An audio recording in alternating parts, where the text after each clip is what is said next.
10 seconds to pick. 5 seconds. Hurry, hurry!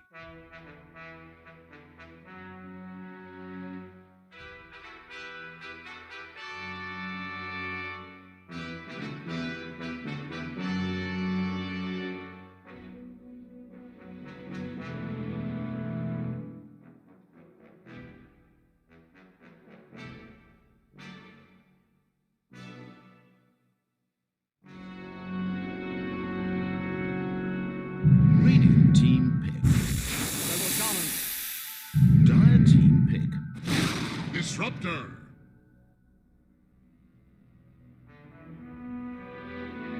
Yeah.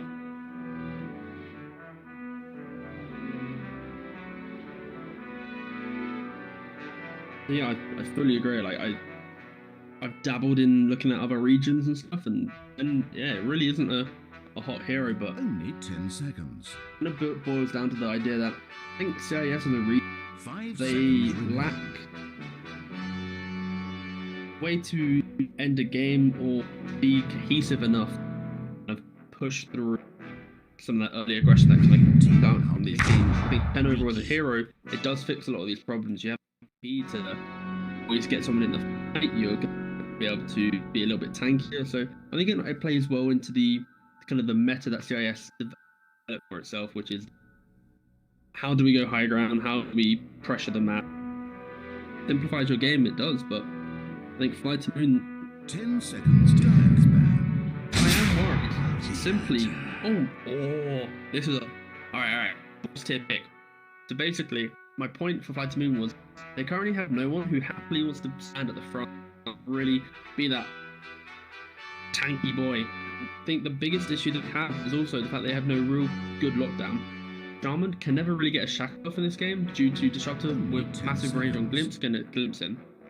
Have a Ricky who he likes to pump out his damage, playing around the stuns of his team. He likes to be a little bit elusive. Now they can't. So this bounty pick, bounty hunter naturally with the build like if phase, drum, all this move speed naturally plays well into low stun heroes. You then have to track against the Ricky. Yeah, I think HellRaisers they've boss tier picked this bounty hunter. Big fan.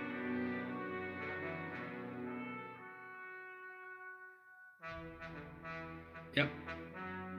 Of course. Yep.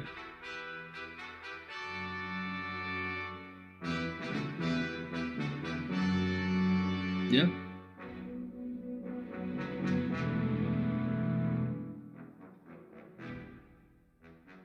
I think he, in this position with the flexibility of heroes, there's so many different variations.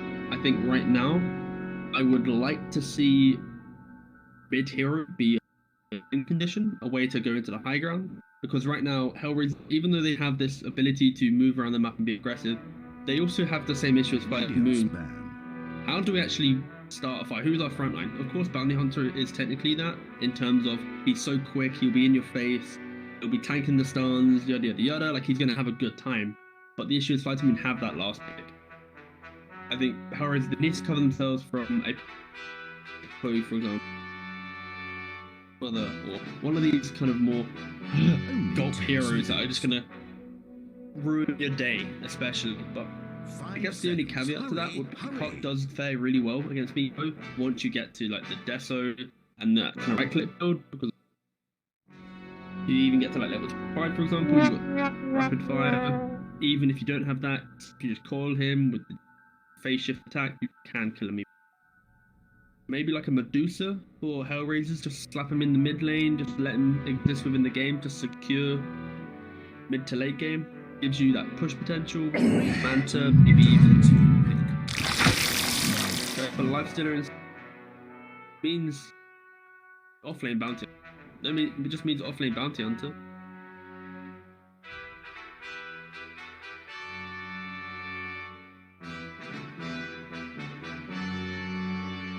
Yeah.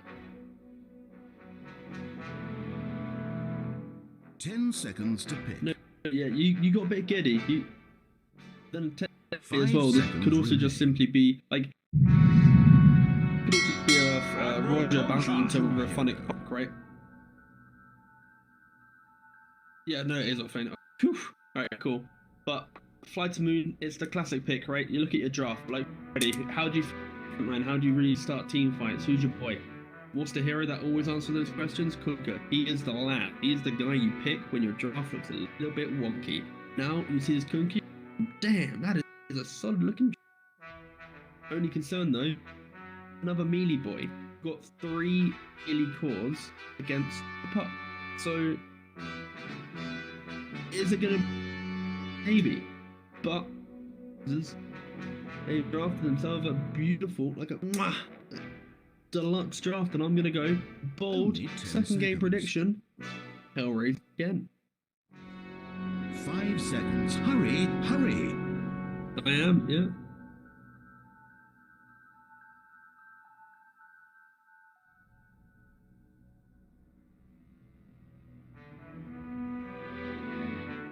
Frantically types, bet on. I'll throw my voice and say, and we'll be getting the back and return. Yes, let's go.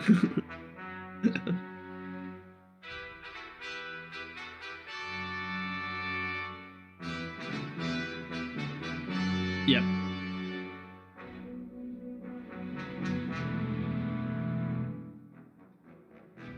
Yeah, of course. It's like I think the main point is like when you draft, so like as someone sitting back here, like we didn't really make predictions in this draft. We just kind of spoke about it. That's fair. That's fine. You're allowed to have different styles now and again, chop and change. But when you look at the heroes progression, it's so easy when you don't have the pressure of the timer or the team to not like see certain heroes. And I think in general, when you draft, if you pick the one wrong hero and it makes your draft it opens up for punishment. And punishment doesn't always become Nepo, Huskar, Brood. Like the classics. In my eyes is like picking a Storm when you have an AA Oracle support duo, or picking a Medusa when they have literally no diffusers buying, mana draining type hero, or reliable stuns as well. Like it's that boss god pick, which is on when your first pick you can pick just to be clear, 10, if I call if you mate, mate, I don't mean it literally. Of your ultimate last pick. Wish to retract It's your such a last key and it will never change. It's kind of the beautiful part of drafting.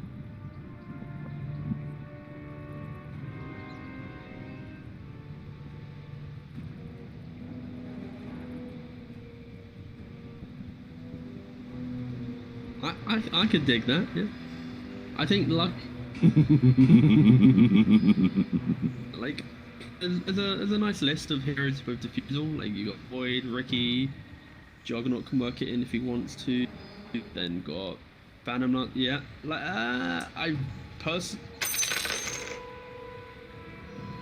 yeah. I've personally never seen the Lifestealer buy it, but actually why no, Lifestealer should never buy it in my opinion. You either go Deso or you go Maelstrom. He is like the Just business. God. Oh no. Nothing personal. Like he is the one hero that should be like is all your fault? except from the My prayers are he answered. does so That well with does the not look Maelstrom into Halberd or into this Deso build. And this game, for example, Ricky, high armor hero, Kunkka, Just tanky business. hero, Pango, Nothing personal. it can be tanky on occasion depending on his shield crash. Like he also with his build, he might itemize Wish to to be retract your last I move. think in this game, I'd really like to see the Deso build, Armlet Deso from the Lifestealer, just to be able to be a bit tankier. The issue to that is simply the AA. Buying split into AA is kind of a little bit sketchy. So we'll see, but I just like the idea of this big explosive damage, eat through the armor of the Ricky, kill him within a coil, and then you kind of look at FlyToMoon and go, and now what? What are you gonna do? You're a Ricky, he's dead. What? Has he got a quick buy? Oh no, he's looked like he's going for the Maelstrom. The persecution starts now. The time draws nigh. That's how it works, Just right? business. Nothing personal. Alright, nice.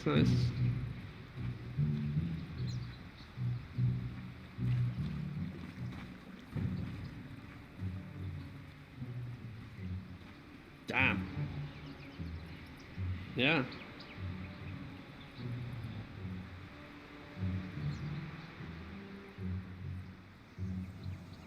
One minute until 30 seconds. Right. Stains, don't it? Just to be clear, if I call you mate, I don't mean it literally. Mid-die attack. A play that some mid players are making is they come to mid if they're melee core with a quelling blade and they eat like this tree because the whole idea is you stand here, right, and My allies see if have there's vision in this earned area. their keep. So if you eat the tree with your quelling blade at the start of the game, they can't actually check to see if there's a ward there or not. Fun fact for you. Same again if you eat the tree on the other side. They can't check here for this ward. You call this tree.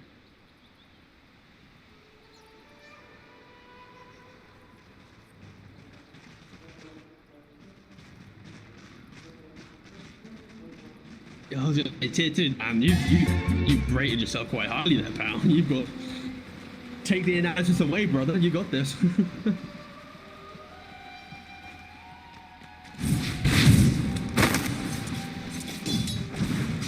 That's it. It's like a bad smell, mate. It's rough. Yeah. Have you been to the gym? No, it's just my natural odor. It's just my air stench.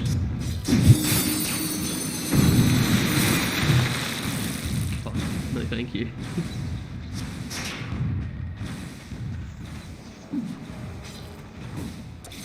Brand's body. Is the episode tonight?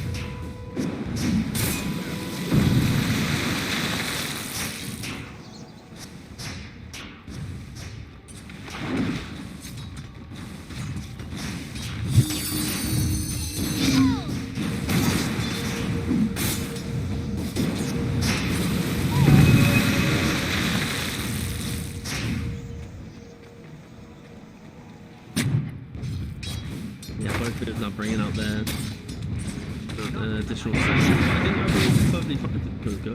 As soon as he gets like double bracer, he's gonna be fine. He's already got one bracer complete. Too much concern for the Gunka. Both actually. I think an interesting point is actually Rod in the chat because I shouldn't get that often, but yeah, if you want to pick it up, it allows for a lot more oppression. Position 5 Chens, they naturally feel pressured into their lane. And second, the Posh gets bottom, doesn't have any stuns to cancel the DP. So he sounds. But yeah, the position 4 thing, it's like you get to optimize a little bit more. Potentially, he could go for the Helmet Dominator after the mech. Could also go for maybe an early solo crest on Roshan a bit earlier to get that timing going. Many more options, I think, with the Gen. Yeah, and there goes the Curry. Always want to fly, just yeah, not looking good. Not looking good at all.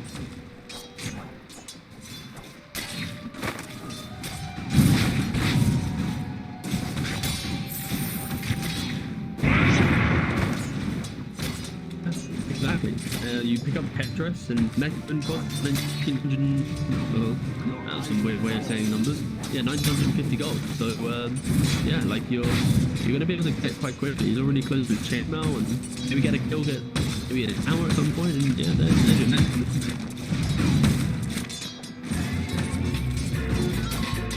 Sure. No.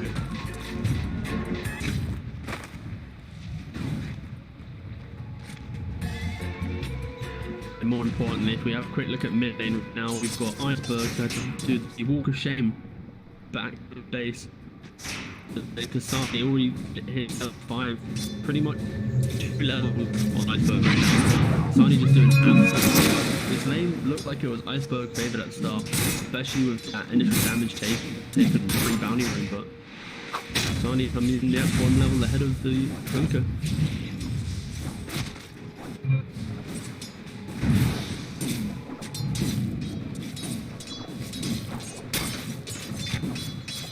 Oh no! But we take it all back. Iceberg's gone. Before my time. First blood, and here comes the shot. Just to be clear, if I call you mate, I don't mean it literally.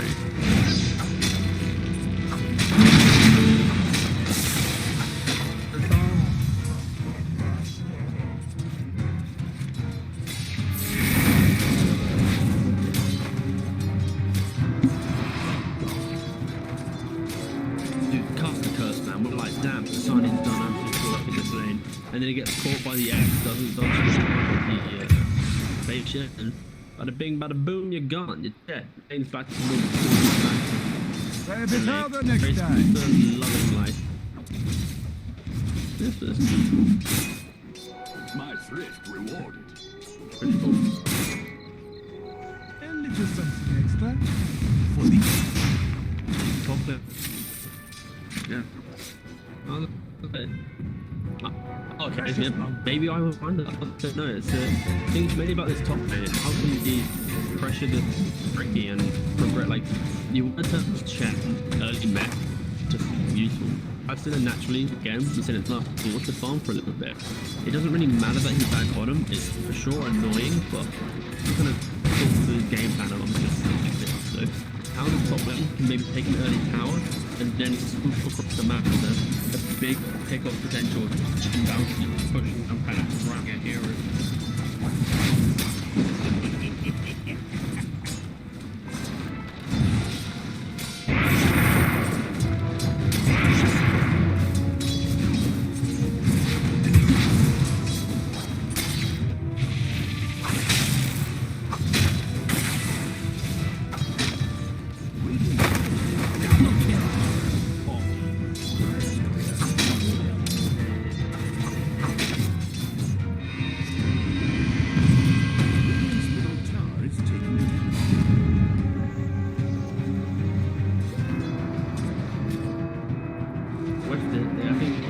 Positioning a bot lane, you have to just play deep in your lane. The Shaman Pangolier, it's the same lane as the last game. It has a lot of damage to get out by itself. And the issue here is simply the Disruptor opens his mark, steps out into the lane, boom, and it's caught, picked off. Nyx then always tries to come for a recovery kill and doesn't work. With the bounty hunter, I would like to see him go for F's drama, be a little bit more of a damage dealer. I think if he goes for utility, they're gonna have a big lack of damage. Especially the Kunta, the run buff, you'd be able to find way to control hero. If you try and go for utility on bounty, you'd sit on the chair, and you're layering that with a Lifesteal farm for 20 minutes, like, you're gonna really just lack the ability to make moves. So, phase, drama, bounty hunter, good.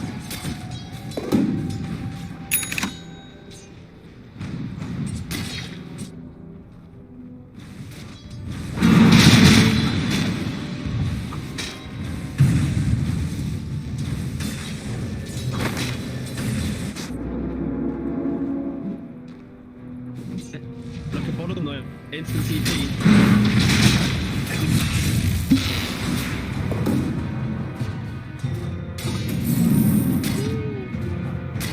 Run it in, fight it.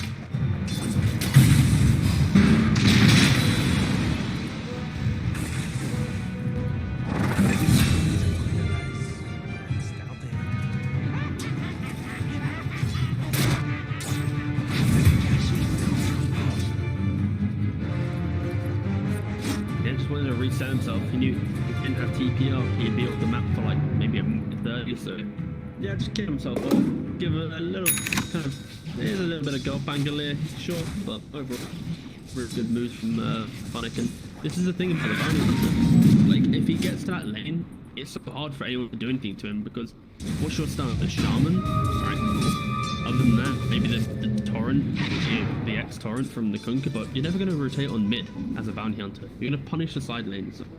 And then use the fact you have the 10 in your team, instantly kills stuff, which means, yeah, really good moves right now coming up from Funnick. The boys of HellRaisers.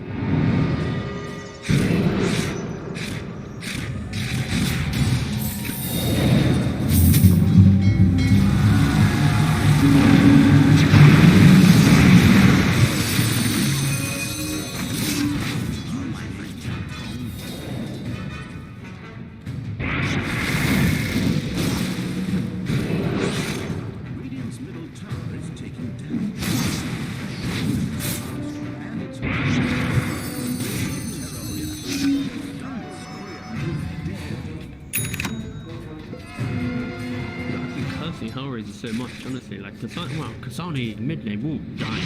Phonic, the moves, wow, does. I've really got those enough, actually, some of these moves.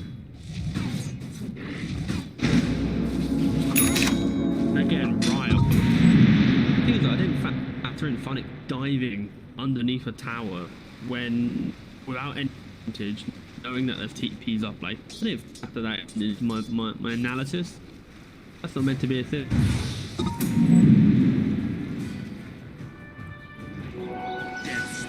Where are you watching? That's how it's done. So yeah, exactly. Slap him!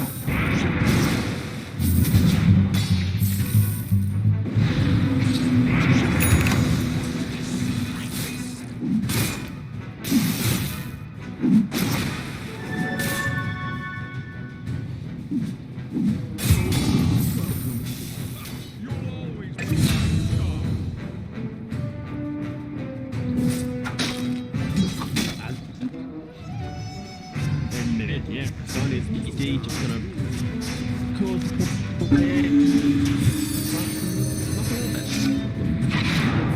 as soon as he's not diving tier 1 towers, he does highlight how strong he is as a hero. It is gonna get him deep bottom, trying to make a play on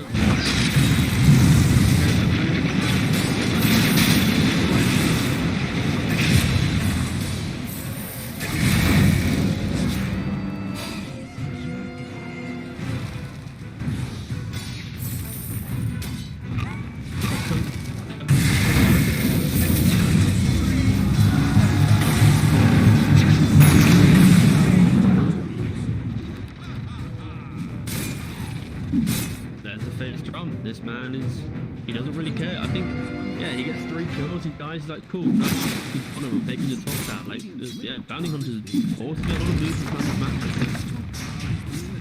Next to it, he's the one struggling, he keeps dying on, like, the jump stops. It's like, kind of unfortunate right now, coming up from next. It's gonna be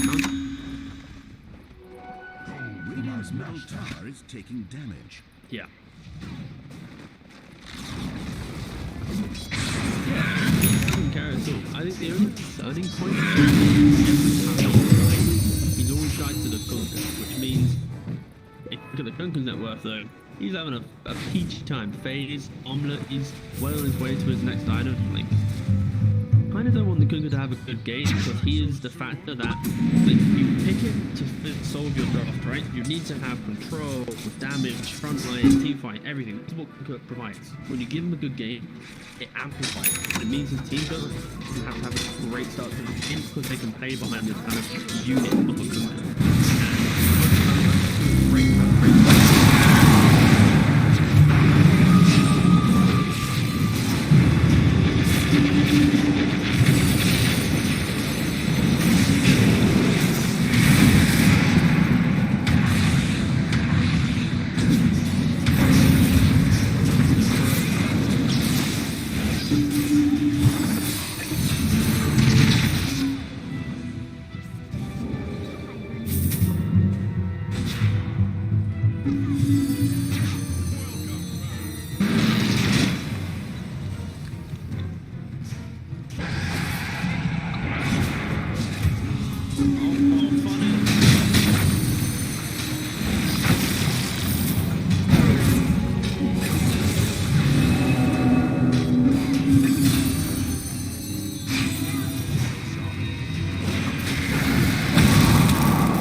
Just the overall delay, and then eventually you come in, like, you have to respect the vision that you get from the track. Like, you tracked up multiple heroes, which meant the Puck, the Lifestealer, they could all play at a distance, and Bounty Hunter just escaping on a sliver of hate. Like, you have these are such holy lineups. Coming out top 60%. tracked up. What are you gonna do, buddy? The answer here is die. Yeah. Can't get done if you can.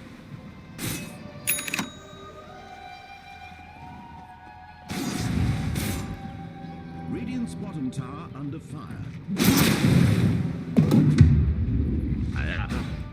That's yeah, if always want to die, right? That's the classic for always want to fly. Look at him.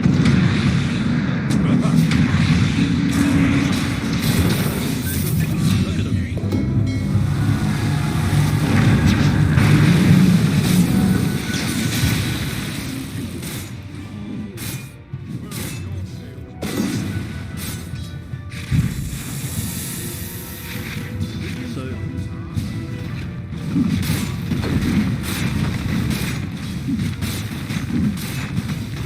yeah, because they can around how to use it, you can team fight spell and it's focus. I am currently to carry the draft and currently he's carrying the team.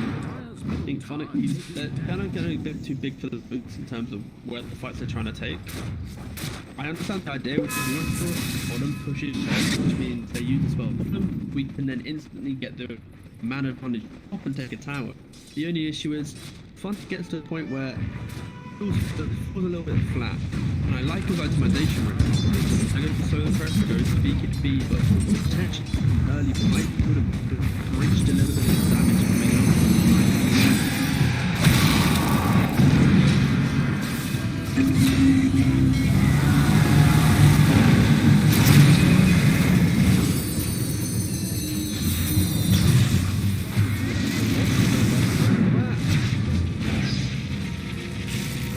To be a big thing.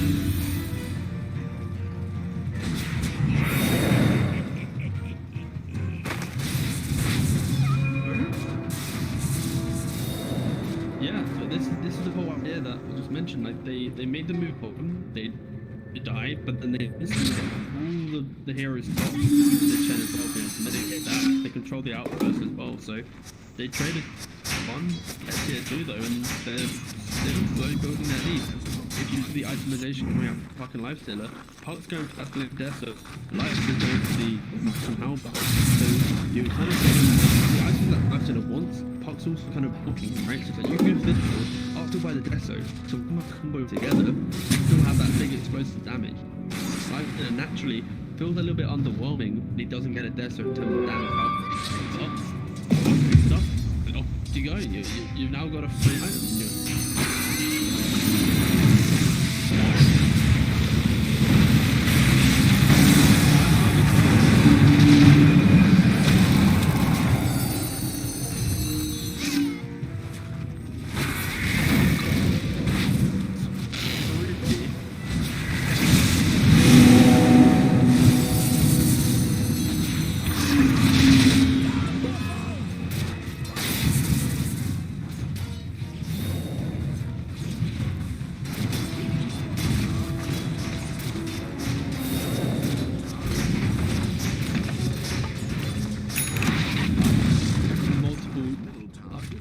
Enough gets to get it out. Oh, what they're getting tracked up as well, but that will only be risky. You can't even move away. You think you can, but no. Slip. Oh, look! Oh, yes, the BF! Yes. Oh, beautiful fun. He knows there's value in this Janada.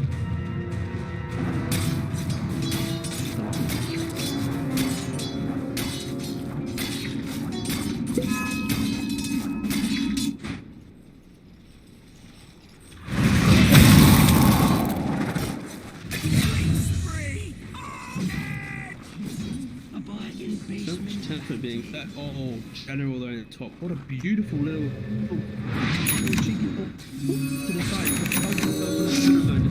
Just didn't get thingy twice, which meant the pocket to come over. I don't know if I said it like that. I'll lose them on my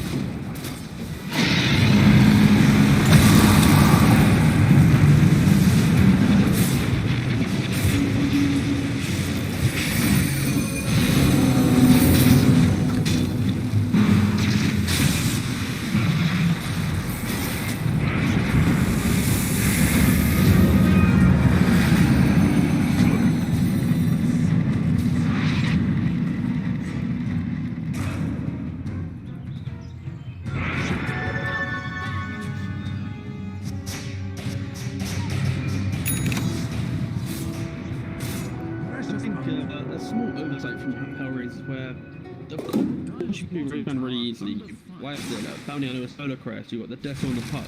The issue is, everyone's in the pit, which means everyone can get air blocked. Everyone's going to get focused. And when your whole lineup is built around the idea that if you get bumped, the Chen's going to be able to mech you, kill you, your core, get hit by A blast, you are dust, you're gone, you're out of here. And you're still not tanking to heroes, like Pokemon still doesn't have BKB, so if he does get caught by any of these controls, you're going to need to punch. So I think they go Roshan perfectly fine, just the fact that they had every hero in the pit, not so much. So affect the entire game plan? Probably not, because again, they took Roshan, got the Aegis. Did they really care that they didn't get the Aegis? Yeah, sure, whatever, life goes on, but just don't take as many choke points for HellRaisers, and it should be here on out. Like, look at the eye.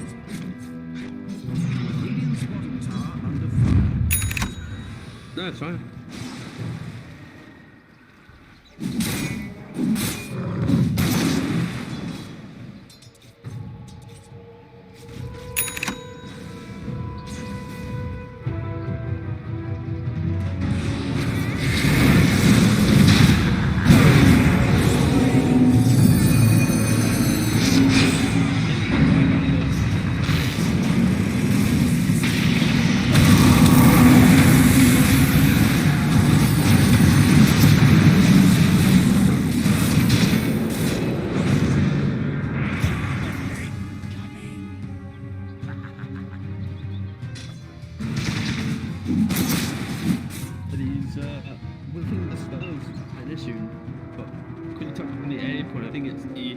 Skill build of all amplified and effective as Ice Blast right now is not maxing Chilling Touch or Cold Peak, but instead of the Vortex, forcing magic damage, you'd layer that on towards the Torrent, of course, that would be Ice Blast as well, so it's a lot of damage. So I think this new HSA just really puts a lot of pressure on these here. But touching back onto the fight, HellRaisers going quite sloppy, I think. They're not really...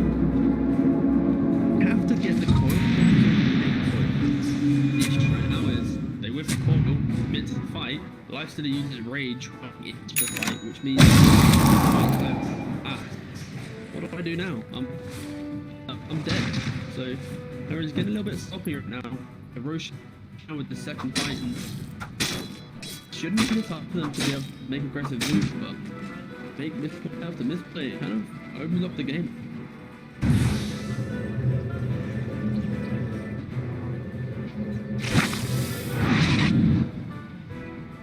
I think their lineup is built for that, but as you can see here, it's the Manta reveal from Ricky into Cole. I'd like to see Phonic and the boys on HellRaisers get out now. Like, you want to play around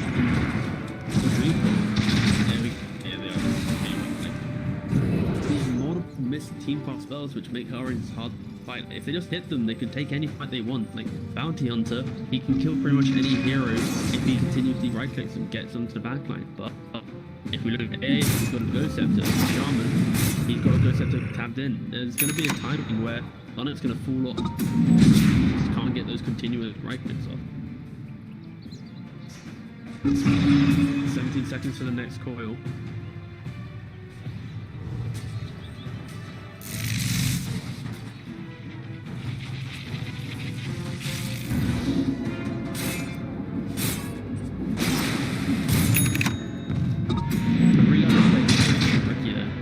See, he uses his Manta always to have one illusion out in front of him, see what's happening, and then he plays with the second illusion, which means sometimes when you see two Rickies or any two heroes at the same time, illusion and main hero, you might go, oh, it's just the cap, but it's like a safety measure. You'll see, like, when you get to aggressive spots, that here you go, map again, sends one illusion off, plays with the second illusion, which means he also has the ability to juke with the second illusion, and he's obtaining vision with the third illusion.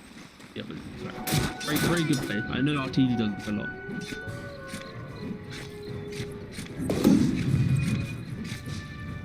Yeah.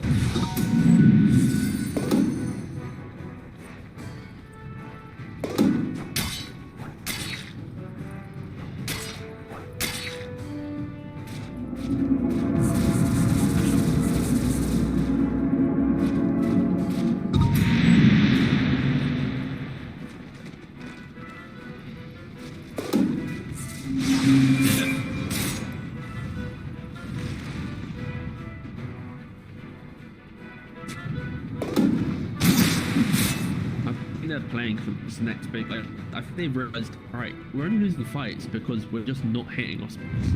If we hit our spells, we could probably win a fight. So I think they're not too scared.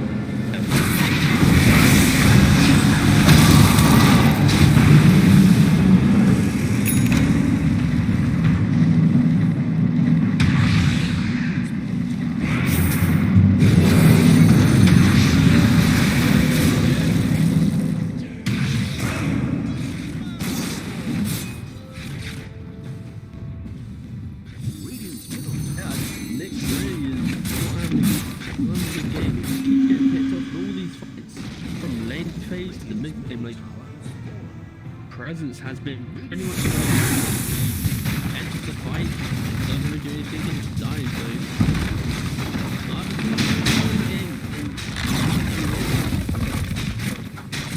so strong. Get the objective, get back the board summit, unlock the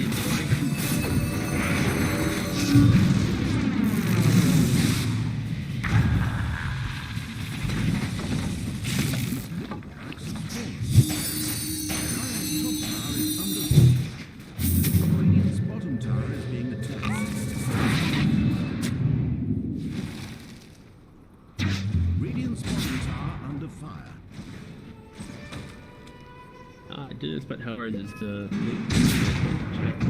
from their first game. They look quite a well-oiled team, but in the second game showing that they're not as consistent as initially.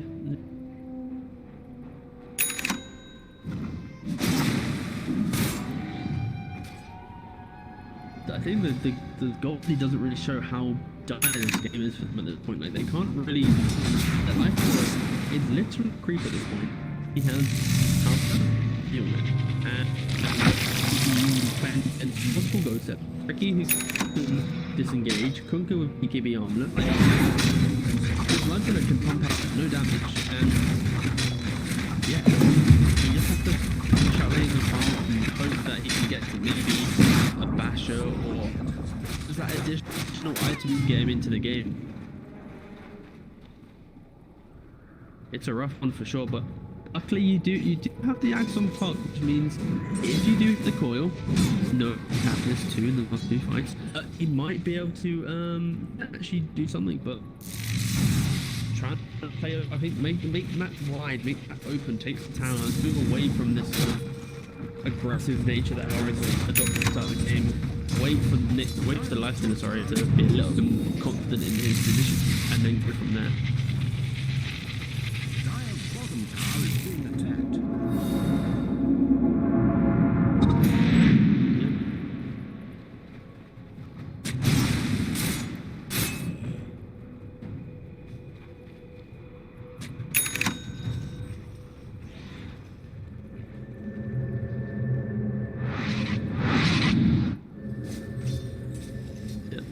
Another way of looking at it is the bounty hunter, if he has that early BKB, he'd be looking running and tanking the damage, getting the BKB off and being a nuisance. He never got to the BKB at a decent timing, which meant the lifestealer potentially felt like he had to be the one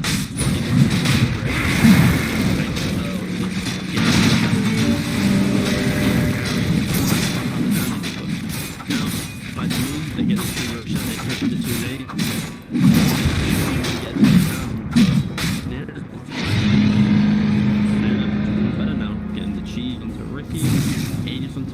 Look at this man's items: AC, PKB, Orchid, Armlet.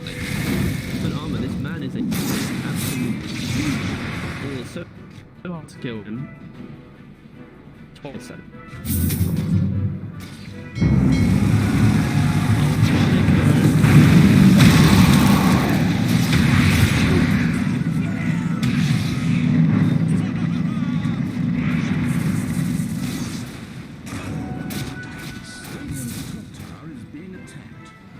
Too long. Yeah. Sorry about that. Minute 20. I think he got it tapped in.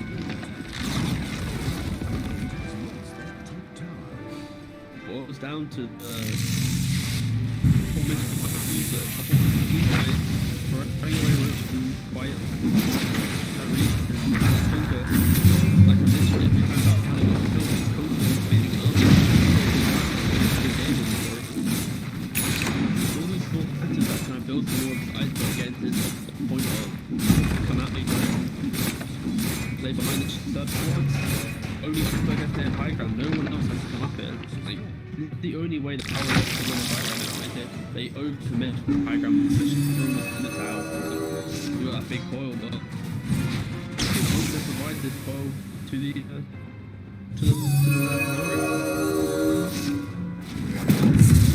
Big prize.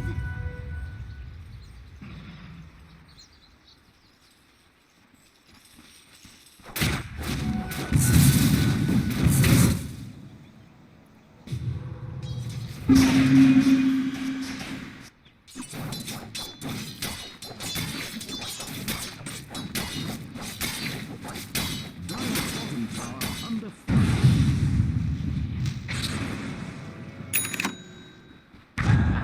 pretty much just like the box. Because again, the box, like,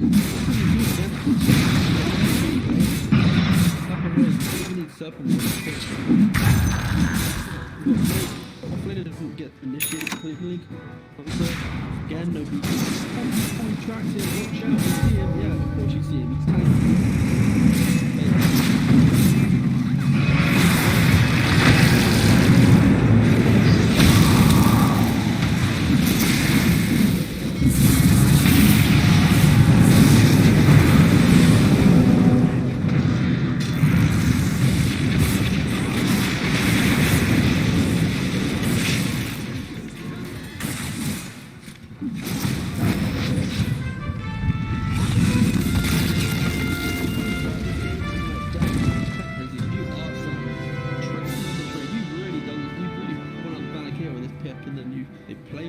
Good tempo, and then Phonics making good moves, so utilising the Chen, and then they get to the point where they actually need to play together. They need this lifestealer to actually have a game, and I think the combination